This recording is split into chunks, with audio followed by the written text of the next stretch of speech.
Continuando então, nós gostaríamos de registrar a presença aqui do Dr. Ney Prieto Pérez, um dos grandes estudiosos do Espiritismo.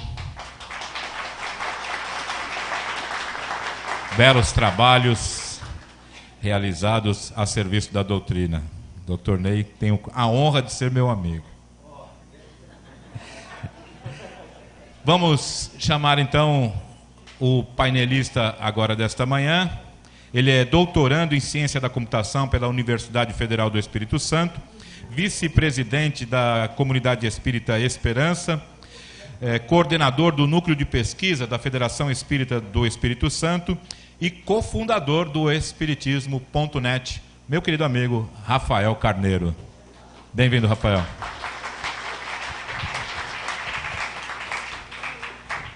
Bom, então, olá a todos novamente. E eu gostei muito da metáfora que o Jader fez agora há pouco. Cadê o Jader? Está aí fora, tomando café? Que a ciência espírita, o conhecimento de um modo geral, é uma grande edificação e que cada pesquisa é um tijolinho nessa edificação, né? Então eu vim aqui falar um pouquinho do meu tijolinho aqui, que é pequenininho, mas feito com boas intenções, e com dedicação. Eu vou apresentar aqui um instrumento de avaliação da terapia fluídica aplicada numa instituição espírita, E esse trabalho foi desenvolvido dentro do grupo de pesquisa Lampejo, que é um grupo existente dentro da Comunidade Espírita Esperança, que é um centro espírita do qual eu sou um dos vice-presidentes lá em Vitória, no Espírito Santo. Isso aqui, Então, primeiramente, algumas definições, porque certas palavras podem ser interpretadas diferentemente em contextos diferentes, Então, vou definir aqui como as palavras foram utilizadas no contexto dessa pesquisa. Então, passe, eu utilizei o contexto da primeira publicação que eu encontrei a respeito, que foi a publicação de François Deleuze, um dos grandes magnetizadores, em 1825, na sua obra Instrução Prática sobre Magnetismo Animal. E ele define assim: emprego aqui a palavra passe, a qual é comum a todos os magnetizadores, significa todos os movimentos feitos pela mão ao passar por cima do corpo, seja tocando levemente ou a certa distância. Então, é o significado original da palavra passe: passar a mão, movimentar a mão. O passe era uma das técnicas de magnetismo que os magnetizadores utilizavam. Não era a única, era uma das muitas. Com o passar dos anos, dentro do movimento espírita, passe passou a se referir a todas as formas de transmissão de fluido magnético de uma pessoa para outra, dos espíritos a outra pessoa. A palavra se modificou um pouco o significado. Então, eu não gosto de utilizar essas variações assim. Então, dentro da pesquisa, eu preferi utilizar um termo mais genérico, que é terapia fluídica, que representa todo esse fenômeno da magnetização. Então, utilizando aqui uma definição dada por Kardec, também sempre gosto de voltar a Kardec para buscar definições originais aí, Kardec definiu magnetismo humano-espiritual. O que é? Ação magnética pode produzir-se de muitas maneiras. Ele cita 1, 2, e a terceira maneira é pelos fluidos que os espíritos derramam sobre o magnetizador, que serve de veículo para esse derramamento. É o magnetismo misto, semi-espiritual, ou, se preferirem, humano-espiritual. Como Kardec deu a opção de eu preferir alguma coisa, eu preferi o humano-espiritual aí, e estou usando esse significado aqui. Essa definição está na Gênesis. Então, dentro da pesquisa, terapia fluídica, o que significa? Aplicação do magnetismo humano-espiritual de forma sistemática, visando a melhoria do bem-estar físico e espiritual de quaisquer indivíduos, como parte dos processos do atendimento espiritual no centro espírita. Aí, atendimento espiritual, entenda-se o conjunto de processos preconizados pelo movimento espírita, e eu vou descrever um pouquinho mais sobre o processo aqui em questão. Então, o termo terapia fluídica, dentro dessa pesquisa, se refere à aplicação do magnetismo numa casa espírita, né? Não é em qualquer contexto. Então, o objetivo da pesquisa é apresentar um instrumento de avaliação do serviço de terapia fluídica e analisar os resultados que foram obtidos numa instituição espírita, em Vitória, no Espírito Santo. Por acaso, é a instituição a qual eu frequento, né? Faço parte da diretoria. Então, a hipótese investigada é que a terapia fluídica no centro espírita produz bem-estar, né? Então, um dado conjunto de indivíduos submetido a um dado processo de terapia fluídica apresentará melhora significante em certos indicadores de bem-estar. Então, é um recorte, né, do problema maior, né? Não estou propondo investigar todas as pessoas do mundo, né, nem todos os processos do mundo. É uma amostragem da população num certo processo, né? Então, vou falar um pouquinho nos próximos slides, né, como foi feita a seleção dessa amostra de indivíduos que fazem parte dessa população, né, qual foi o processo adotado, né, de aplicação da terapia fluídica e quais foram os indicadores escolhidos para medir o bem-estar conforme a percepção das pessoas que estavam sendo submetidas à terapia fluídica.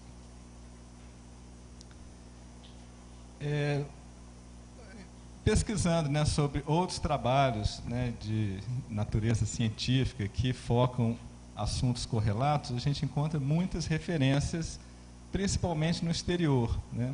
Algumas publicações em jornais e periódicos da área médica, outras na área de enfermagem, e encontrei também referências em áreas de terapias alternativas, de um modo geral, né?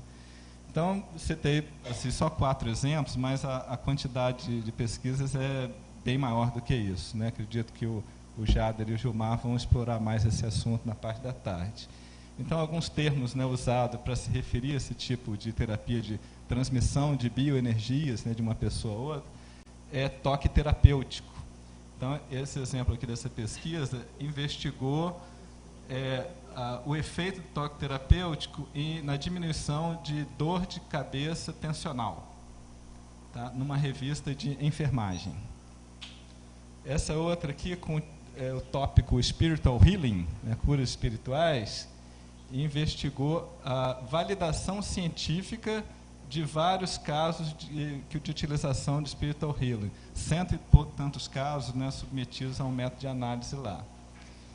Essa outra publicação investigou o Reiki, que também é uma técnica semelhante, né, de transmissão.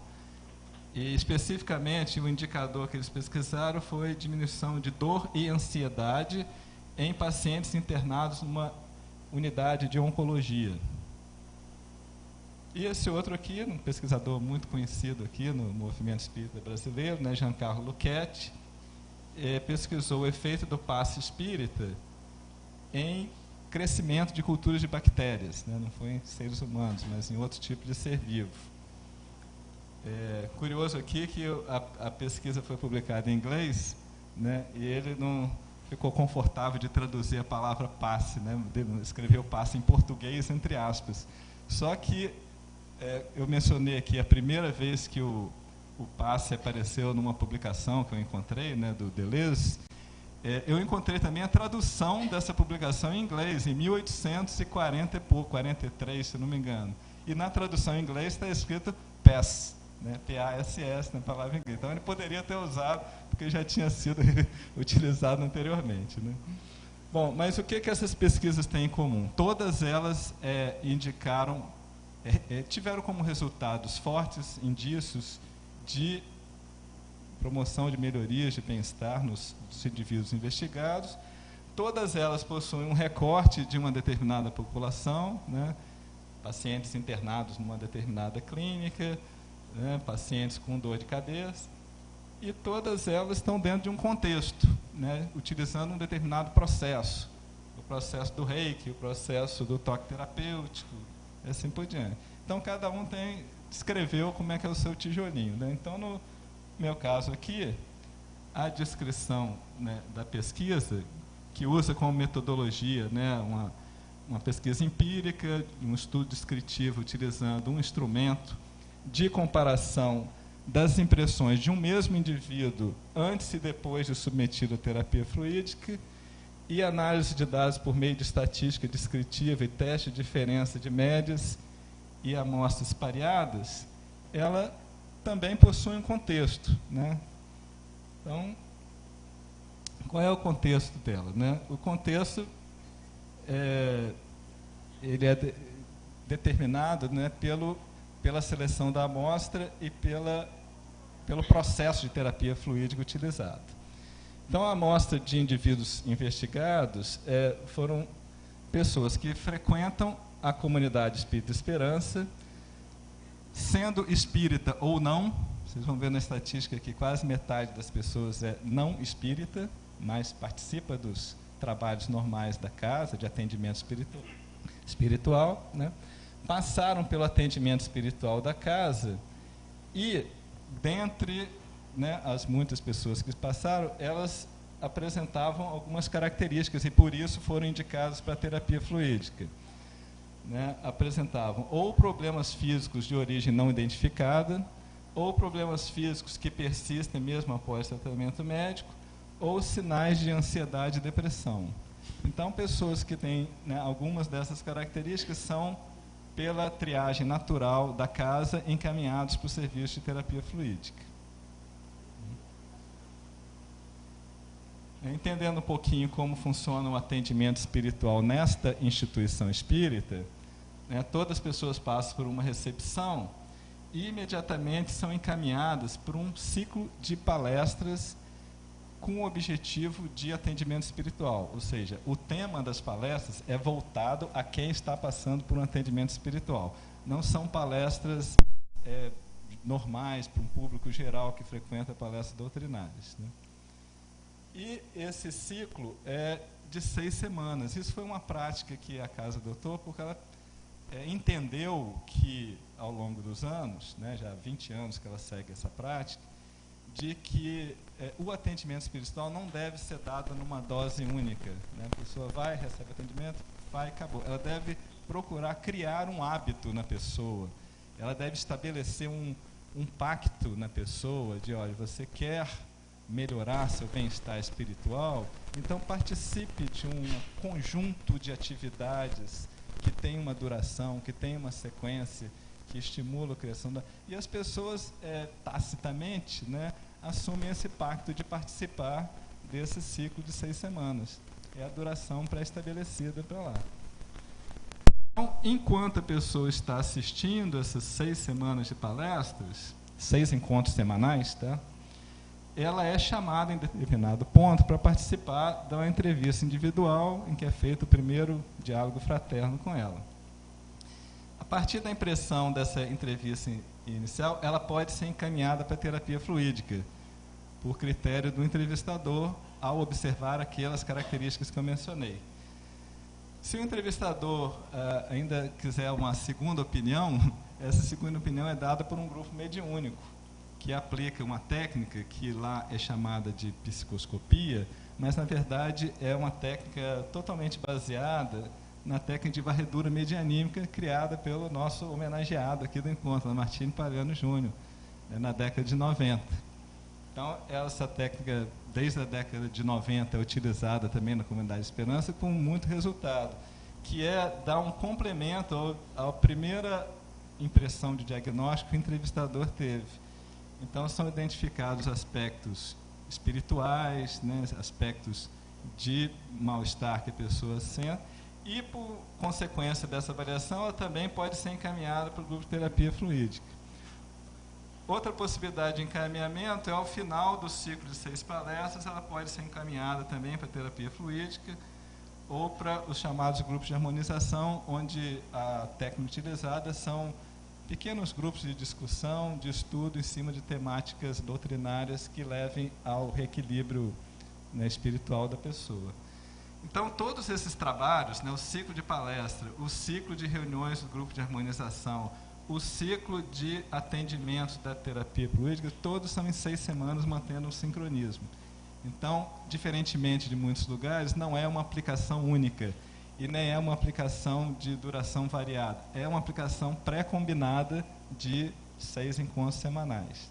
Então, eu estou explicando aqui porque o processo pode ter influência no resultado, né? Então, outras instituições que queiram aplicar um instrumento de avaliação devem levar em conta que diferenças podem ser encontradas em função da diferença no processo também, né? Para ter uma ideia de números, na Comunidade Espírita Esperança, né, no ano de 2016, ao todo, 673 pessoas passaram pela entrevista do atendimento espiritual. Dessas aí, 222 passaram pelo diagnóstico da psicoscopia e desse total, né, 102 passaram pela triagem que encaminhou-as para o grupo de terapia fluídica. Esse foi o total de atendidos no ano de 2016.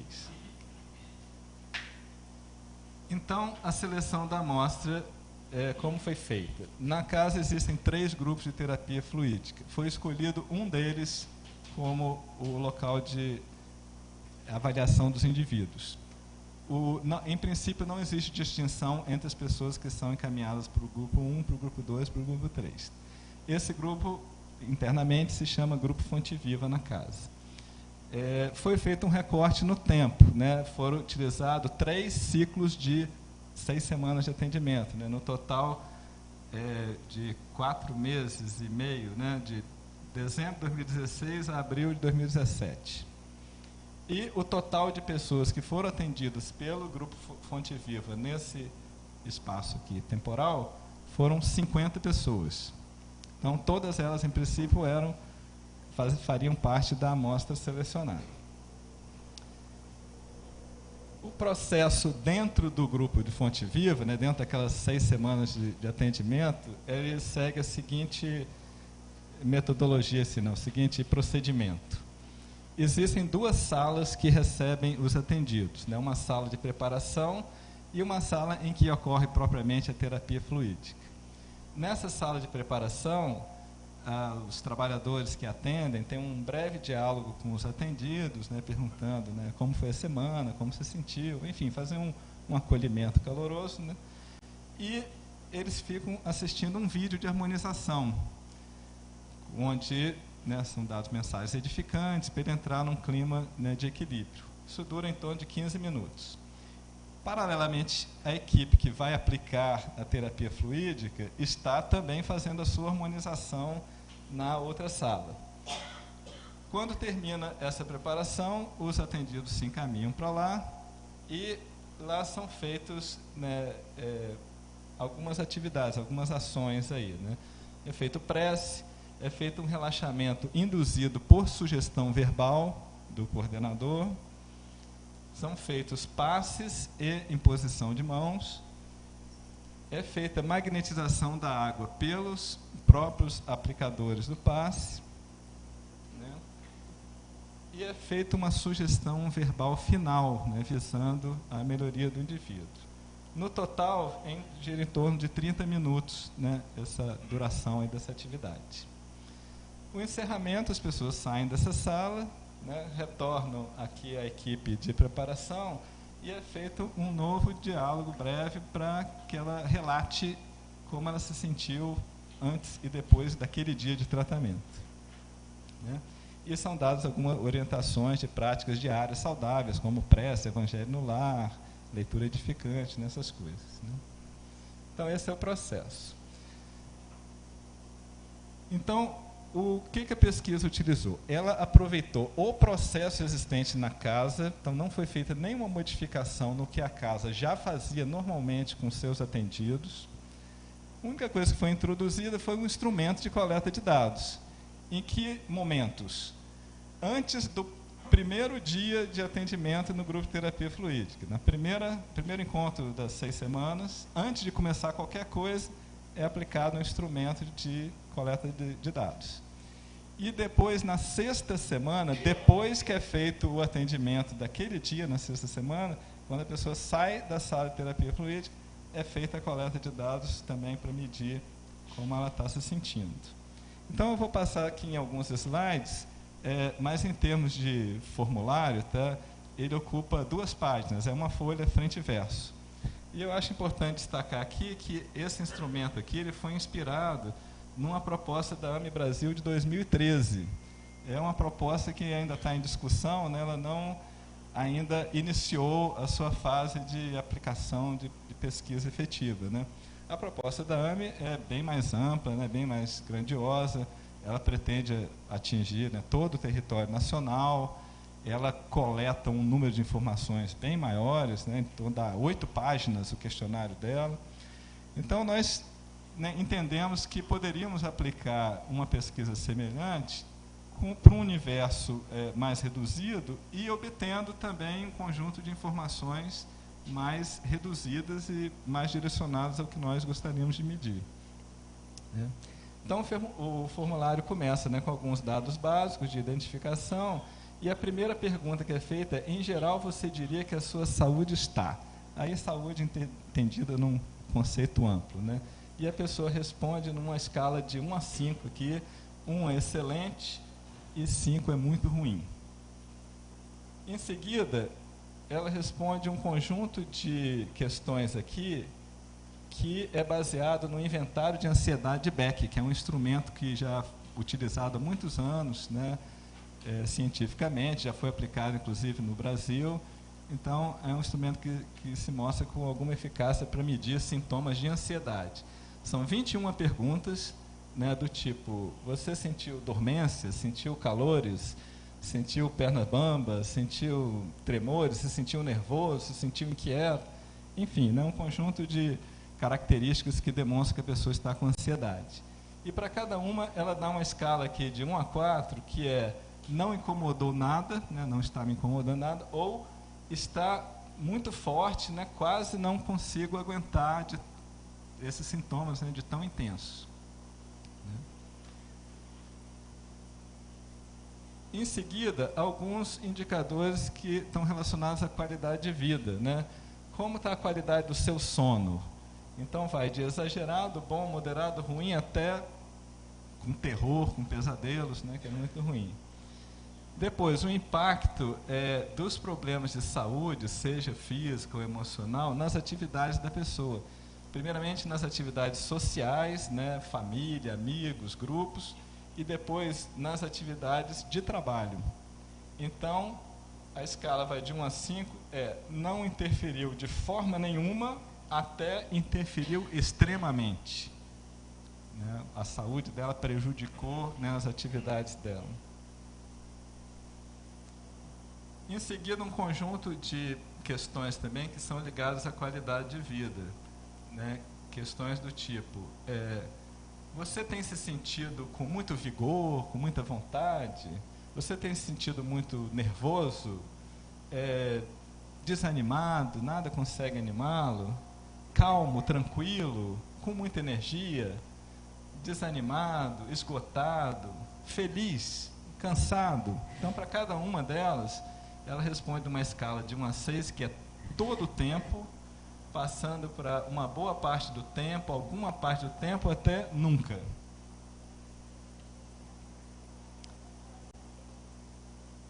E, por fim, uma escala de dor, que é uma escala muito utilizada também em várias pesquisas, chama escala visual analógica. Aqui nesse modelo ela começa com uma carinha feliz, até chegar uma carinha mediana, até chegar uma carinha muito triste. E isso, em termos de número, é categorizado de 0 a 10. A pessoa dá uma nota assim, né, sendo que 0 é a ausência total de dor. E 10 é a dor máxima suportável pelo indivíduo, né? Já que dor é uma sensação individual, né? É difícil de comparar a dor de um com a dor do outro, né? Então, a pessoa dá uma nota aqui, minha dor está mediana, então eu vou dar um 5, né? Se está acima da média, a gente vai dar um 7, 8, enfim. É uma nota subjetiva. Então, todas essas questões que foram faladas nesses vários slides são aplicadas igualmente na primeira semana e na última semana. E, sendo que, na última semana, é feito ainda essas 2 perguntas aqui. quantos atendimentos você recebeu durante as 6 semanas? Pode ser de 1 a 6, né? No nosso caso aqui, a maioria respondeu 6, né? Vocês vão ver, então, as pessoas mantiveram, né, uma boa frequência ao tratamento. E ela avalia o tratamento em si, se ela está satisfeita com aquele tratamento, se atendeu bem o que ela gostaria que atendesse. Então, resultado da pesquisa. Há características dos indivíduos que participaram dessa amostra. Das 50 pessoas atendidas, nós obtivemos 37 pares de questionários válidos, 74%. Algumas pessoas preencheram na primeira semana, mas faltaram no último dia, ou vice-versa, né? Então, nós consideramos válidos 37 questionários. Em termos de gênero, 71% eram mulheres. Em termos de idade, a média era 45 anos, sendo que 61% se concentrava ali entre 30 e 59 anos. Em termos de escolaridade, 61% possuíam no nível superior completo ou de pós-graduação. É uma característica do bairro onde se situa a instituição espírita, né? Um bairro de classe média alta, né? Em termos de religião, 54% espíritas. Isso que eu falei que quase metade eram de não espíritas, né? Sendo 26% católicos. E naquela pergunta sobre localização da dor, não houve nenhuma concentração. Um falou dor no lugar, dor na cabeça, dor no pescoço, dor nas costas. Então, não dá para categorizar que a maioria tinha dor num local específico.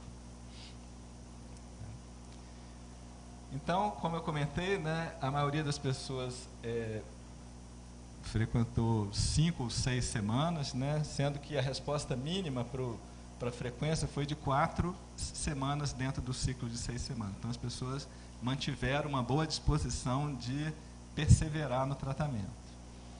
E aquela última pergunta lá, né, de como é que você ficou satisfeita com o tratamento, teve uma média de 9,76, né, sendo que a nota máxima era 10. Então, a maioria das pessoas dá nota 10, assim, de satisfação para o tratamento. As pessoas se sentem muito bem com aquele tratamento. As respostas dos vários indicadores foram passadas por um programa de análise estatística chamado SPSS, programa que atualmente é de propriedade da IBM. Eu pedi ajuda a uma pessoa bem entendida nesse programa e foram colocados lá todos aqueles indicadores, a nota inicial, a nota final e calculada a diferença entre eles. Então, nós temos aqui, para cada um dos principais indicadores aqui, qual é a melhor nota, né, qual é a pior nota possível, qual foi a média inicial de todos os respondentes, qual foi a média final de todos os respondentes, qual foi a média das diferenças entre final e inicial, o desvio padrão dessa média, e aqui um valor chamado p-valor, que ele indica se aquela diferença encontrada foi significante ou não. Porque se os números forem próximos ou se a amostra for pequena, não dá para você dizer com algum bom nível de segurança que as diferenças foram significantes, né? No caso aqui, todas as diferenças encontradas nos principais indicadores foram significantes, né? A maioria das pesquisas utiliza um fator de 1% ou de 5% como P máximo para indicar que uma determinada estatística é significante. Aqui todos deram um valor abaixo da 4ª casa decimal, né? Indicando que as diferenças são significantes mesmo do ponto de vista estatístico. Aqui a gente fez 2 agrupações de indicadores em forma de score. Então, nós pegamos todos os indicadores do inventário de ansiedade Bex e juntamos num score que agrupava todos, e todos aqueles de qualidade de vida, aquelas 9 perguntas, né, da qualidade de vida, agrupamos também num score. Mas também a ferramenta permitia avaliar individualmente cada uma, né? Então, se a gente desmembrar em cada um daqueles itens individuais, dos 21 quesitos do inventário de Beck, 15 deram diferença significante. Só 6 que deram diferença não significante. Então, é um indicador bastante interessante, né? Colocando de uma forma mais fácil de visualizar, nós temos aqui esse gráfico que mostra os indicadores na seguinte escala. A nota menor possível aqui à esquerda é a nota ideal, né, de bem-estar. A nota mais à direita aqui na escala cinza seria a nota pior, né, dentro da escala proposta. E a nota aqui, até onde vai a faixa amarela, é a média como se encontrava antes do início do tratamento. Ou seja, numa situação ideal, os indicadores melhorariam desse ponto amarelo até o ponto mais extremo do verde. Seria assim, uma melhora total, né? Então, o que foi observado? Os indicadores melhoraram até onde vai aqui a divisa entre o verde e o amarelo. Então, em média,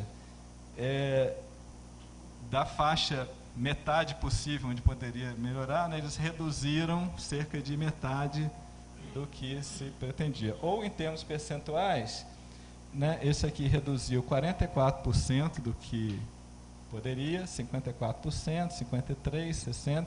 Então, todos eles apresentaram uma redução significativa, representando uma melhora na percepção de bem-estar da pessoa. Então, em termos de avaliação desse trabalho, né, em termos de discussão proposta aqui, é importante ressaltar que essa amostra que foi investigada, ela tinha características bem peculiares, né? A gente não pode generalizar para toda a população do país, né? Eram pessoas que aceitam de bom grado os procedimentos de uma instituição espírita, participaram, né, espontaneamente, né, sentiram satisfação no processo. Então, isso aí é um fator a ser levado em conta. Então, como sugestão aqui de pesquisas futuras, é investigar outras amostras, pessoas com diferentes características socioculturais, por exemplo, ou pessoas que tenham patologias específicas também, seria um outro recorte na amostra, né, interessante para se investigar. Ou investigar casas espíritas que tenham um processo de terapia fluídica diferente desse que foi considerado aqui, né? Ou ainda também encontrar alguma forma na metodologia para identificar o efeito placebo, né? Apesar de que não é muito óbvio, não, mas talvez a gente possa ter uma forma da pessoa, né, imaginar que está passando por uma terapia fluídica, mas não estar passando, não sei. E aumentar o tamanho da amostra também para tornar mais significativo. Okay? Então, eu deixo aqui montado, tá? Caso alguém queira, né, fazer alguma pergunta posterior por e-mail. E faço um agradecimento aqui a todos os integrantes do grupo de pesquisa Lampejo. Tem aqui duas colegas aqui, a Luísa e a Dulce, que vieram assistir o evento aqui. O grupo tem 11 integrantes e colaborou ativamente para a elaboração dessa pesquisa. Okay. Obrigado.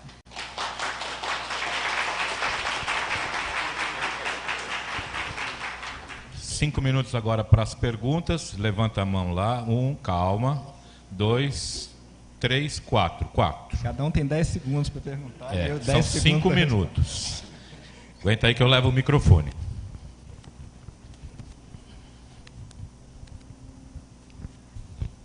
Ô, Rafael, você falou um detalhe sobre placebo, né? Acho que está falhando. A minha pergunta seria se você acha que seria, não sei se é interesse de vocês replicar esse experimento, mas você sugeriu, por exemplo, o mesmo grupo de pessoas, você dividir em dois, fazer um A e um B, e aí você passar por uma sessão que na realidade ele não está fazendo nada, né? Eu digo, ele fazer o mesmo percurso que o roteiro que faz um grupo A e você ter um grupo B que possa fazer, só que aí não se faz nada, e aí se comparar os dados, né, para você poder avaliar, porque ali, por exemplo, quase 50% era espírita, né? Então a possibilidade do placebo ali eu entenderia que seria bem alta, né? Eu não sei se vocês têm o interesse de explicar, e se isso você acha que seria interessante. Vai ser um pouco complicado a gente convencer as pessoas que elas estão passando por uma terapia fluídica sem, né, toda aquela movimentação característica. Mas, enfim, a gente tem que avaliar alguma forma, alguma sugestão desse tipo assim. Não, tudo bem, você faria toda a movimentação, só que pega pessoas que não são médicos e ele tem que... Essa era a ideia. Vou falar assim, ó, você vai para aquela sala, fica quietinha sem fazer nada, mas ali vai estar acontecendo uma terapia fluídica. Aqui, quem foi que levantou a mão aqui? Não, mas teve uma moça que levantou aqui, do lado de cá. Não? Pera, o Mauro era o terceiro. Bom dia. Vande, dentro do tratamento fluídico que você comentou, eu vi na imagem, no slide, o passe e a imposição das mãos, ou a imposição das mãos. Me pareceu, no primeiro momento, uma pequena redundância, mas eu creio que deve ter uma explicação para isso, porque a imposição das mãos parece que é um passe. Né? Aí a gente tem que voltar ao primeiro slide de definições. Você lembra a definição de passe? Sim. Movimentação das mãos. Imposição das mãos, mãos paradas. Isso. Imposição das mãos. Mãos paradas. Sim. É um passe, não é um passe. É movimentação. Mas a imposição das mãos não é um passe. Não, segundo a definição aqui na pesquisa, tá? O passe é quando se movimenta as mãos. Tá. Imposição das mãos de um modo mais genérico inclui as mãos paradas. Tá, ok. Obrigado.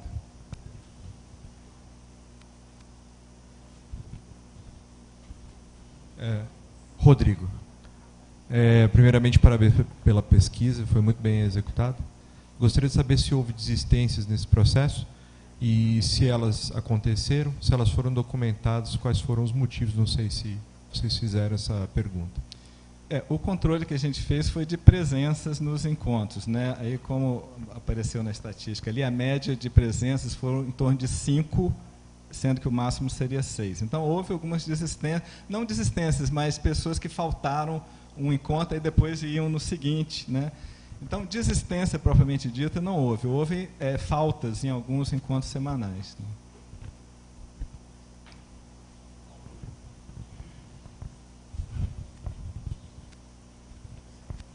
Primeiramente, parabéns aí pela exposição, pela pesquisa, foi muito elucidativa para todos nós.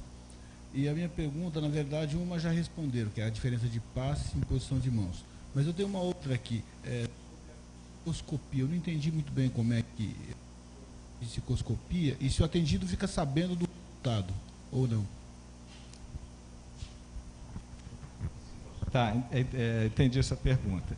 A psicoscopia é um termo utilizado em poucas publicações, né? Eu me lembro do Palhano ter utilizado algumas vezes, mas foi um termo que ganhou, né, culturalmente, virou jargão na casa e ele é adotado até hoje. Mas se a gente for traduzir em alguma técnica publicada, é um grupo que utiliza a técnica de varredura medianímica, como consta em algumas obras do Palhano. Aí lá tem uma descrição detalhada de como é aplicada a técnica de varredura medianímica. O objetivo é fazer um diagnóstico espiritual por meio de clarividência, sensitividade medianímica e psicografia, ou seja, não tem psicofonia, incorporação nessa atividade. A pessoa ela está presente na sala para tomar um passe, então ela fica lá em torno de 5 minutos, vai embora e ela não tem uma resposta na hora sobre o que foi diagnosticado. Agora, existe um processo ali que não aparece naquele diagrama maior, que é depois da pessoa passar na entrevista inicial, passar no ciclo de semanas, passar no diagnóstico espiritual, ela é chamada para casa para uma segunda entrevista, que a gente chama de entrevista de retorno. Nessa segunda entrevista, são aproveitadas informações que vieram tanto da entrevista quanto da psicoscopia. Então, se veio alguma percepção considerada relevante para a reflexão dela, para a reforma íntima, se veio alguma mensagem psicográfica também edificante, isso é aproveitado e é passado à pessoa nesse segundo momento aí de entrevista de retorno. Rafael, Adolfo Franca, você apresentou nos indicadores que houve uma melhora em torno de 50%. Ainda ficaram 50%. Vocês repetem a terapia para chegar no zero ou não? Como é que é? Não. No momento é mais por um motivo pragmático, porque existe uma quantidade de pessoas que poderia passar por esse tratamento, mas, vamos dizer, tem uma certa fila, porque a quantidade de atendentes, a quantidade de grupos não comporta todo mundo. Então a gente acha mais proveitoso dar oportunidade para alguém que não fez ainda o tratamento fazer uma primeira vez do que repetir com a pessoa tentando chegar a zero. Não temos essa pretensão de zerar os indicadores. A última pergunta está na ordem, né? E é a do Dr. Ney Prieto. Então, excelente o seu trabalho. Gostaria depois de obter, se possível, uma cópia do seu trabalho para a gente. E você aceitaria um convite para fazer um seminário conosco lá no... Isso não é um convite, isso é uma ordem. Nós estamos nesse instante exatamente tentando buscar um protocolo e você apresentou um excelente protocolo. Mas eu queria ver o seguinte, na psicoscopia, eu tive a pergunta do Mauro, eu comecei a viajar em utilização de algum aparelho, não é? Psicoscópio do André Luiz. Sugerindo. E tem a obra do Harold Saxton Burr, não é? Blueprint for Immortality, não sei se você conhece. Ele fez durante 40 anos pesquisas utilizando um aparelho, não é? Um multímetro, um voltímetro sensível, onde ele, registrando o percurso, ou melhor, percorrendo com um sensor a superfície, ele conseguiu, entre outras coisas, um diagnóstico prematuro de um potencial tumor, de um tumor no útero de uma senhora, sem ter qualquer registro de imagem por antecipação. Quer dizer, ele abordou o perispírito, não é, de uma forma instrumental. E isso não vi depois na bibliografia, e é uma coisa, ou um instrumento, um meio, um recurso que a gente poderia trabalhar com ele, buscando, naturalmente, como já buscamos, alguns especialistas na área da eletricidade e desse controle. Eu acho uma ideia muito interessante, e eu já vi também uma hipótese a ser investigada, de que a energia vital pode ser medida também em forma de calor, de alguma forma. Então, eletricidade, calor, tensões, né, talvez a gente possa evoluir e descobrir alguma correlação forte aí, né, com instrumentos. Né. É isso aí, obrigado, Rafael Carneiro. Parabéns. O Rafael ainda volta amanhã, vai fazer uma homenagem ao Lamartine Pagliano, né? Então ele estará conosco até o final do evento. Obrigado, Rafa.